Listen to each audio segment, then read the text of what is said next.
आंना कमार्सनिमोन आं बेहाय सेकेन्ड रेंकआव फैदों विथ 84.8% मोनदों आं बाहाय ओमफ्राय 3 साबजेक्ट्सआव आङो हायेस्ट मोनदों ओमफ्राय मोनब्रै साबजेक्टआव लेटार मोनदों फरायनानै बेबायदि मोजां रिजाल्ट लाबोनो बिदिनो बांद्रायबो ओरैनो कन्टिनिउस फरायनायबो जायाखैना आंना ओरैनो एसे फिउ मान्थस एगजाम खाथियाव बाहाय ओरैनो आं माबा फिउ देस बिदिनो थानानै बांद्राय बिदिनो टिचार्सफोरनि हेल्पजों पेरेन्टसफोरनि सापर्ट ओमफ्राय माबा बिदिनो भिडिअस नायनानै इउटुबाव नङाबा बिदिनो टाइम टु टाइम गावबागाव बुकजों प्रेक्टिस खालामनानै हादों मा जाहैनो सानो फिउचाराव आङो दा बिकम डिग्रि लानानै बेजों बिजनेस मेजर खालामनानै हायोबा एन्टारप्रिनियरशिपआव थांनो नागिरनो हादों एसेबां मोजां रिजाल्ट लाबोनो हादों सोरनो क्रेडिट होनो सानो First of all, I like to thank my college and my parents. Of course, they were the first who supported me, and my father especially.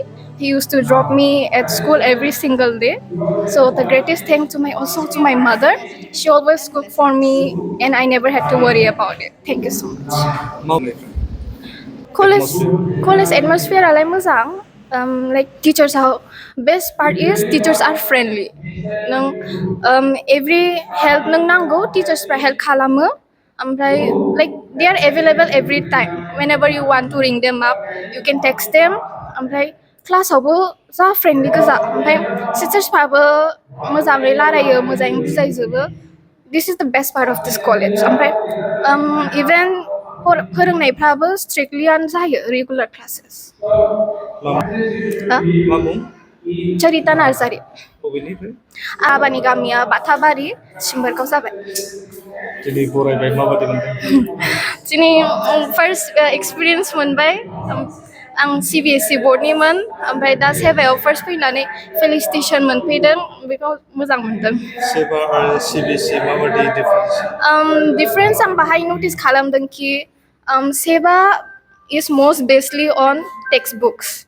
Like you have to memorize mostly part of it. Like textbook ni same language जों बेजों जों बुजिनानै by heart खालामनानै लिरनाय जायो ओमफ्राय but CBSE ना concept wise नों जे फरायनानै कनसेप्टआव बुजिदों बेखौ गावबागाव बानायनानै लिरनो हायो बाट सेबाना मस्टलि गावबागाव जों लिराबालायनो टेक्सटबुकनिखौ टेक्सटबुकनि वर्ड्सबो इउज खालामनांगौ किवर्ड्स बांसिन बिदि डिफारेन्स मोनदों सिबिएसइ निफ्राय हार्डथ' आं होनोना I think it's more easier than CBSE सेबा लाइक CBSE आव ब्रडार बांसिन कनसेप्ट थानाय बायदि इभेन द' सिलेबास एसे खमसिन जागोन बाट CBSE ना एटलिस्ट कनसेप्ट वाइज बांसिन माइन्डजों जायो नों बुजिनो कनसेप्टखौ बुजिनानै नों लिरनांगौ बांसिन माबा जायो गावबागावजों बाट सेबाना नों कनसेप्टखौ बुजिनांगौ बाट नों मस्टलि बाय हार्ट खालामनानै लिरजायो मेसेज होनो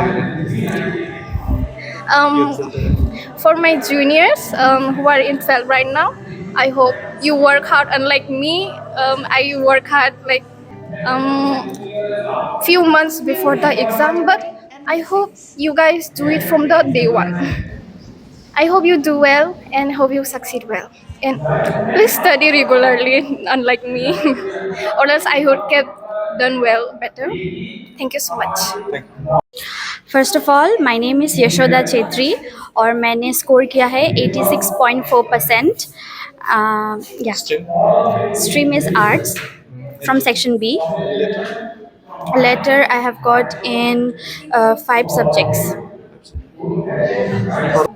अच्छा mark.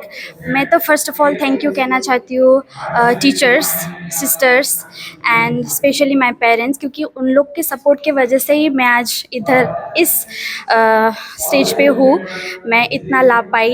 And I would like to thank them a lot because everything is possible with the guiding support. इसी की वजह से. नाम क्या है? मेरा नाम यशोदा छेत्री. और गाँव? मैं बाताबारी गांव से बिलोंग करती हूँ. Thank you. Um, my um, अभी हम लोग ग्रेजुएशन करने वाले हैं, right. Everything is possible when we study hard for higher education. So अभी आई थिंक एम बता नहीं सकते, it's secret. So I would like to say मैं और हायर स्टडीज़ करने वाली हूँ. फिर बाद में पता चलेगा। Thank you. आं मोजाङैनो उथ्रिसारनो हादों। आं 81.8% लानानै आङो उथ्रिसारनो हादों। What stream? आर्ट स्ट्रिमनिफ्राय Later on. लेटारा मोनथाम, एमआइल, एडभान्स बड' ओमफ्राय पलिटिकेल साइन्स। मा कलेजनिफ्राय उथ्रिसार? सेन्ट एन्ड सिनियर सेकेन्डारि स्कुलनिफ्राय आं उथ्रिसारदों। ओरैनो माबादि बे कलेजनिफ्राय सोलोंथाइ लानो? बे कलेजनिफ्राय सोलोंथाइ लानाया जोबोरैनो मोजां। द टिचार्सफ्रा बिराद काइन्डलि हाम्बल, बिराद मोजाङै शिक्षाफोरखौ होयो। आं बिराद मोजां मोनदों बेवहाय एडमिसन लानानै, ओमफ्राय एक्सपिरियेन्सफ्रा जोबोद मोजाङै आरो। माबादि पार्सेन्टेज लानो हाखो? फरायनायाव खस्थ'आ थायो। आं फिजिकेलि स्ट्रं नङामोन जेब्ला एग्जामनि प्रिपेरेसन खालामदोंमोन, होमबा बे टाइमाव आं फिजिकेलि स्ट्रं नङामोन आरो।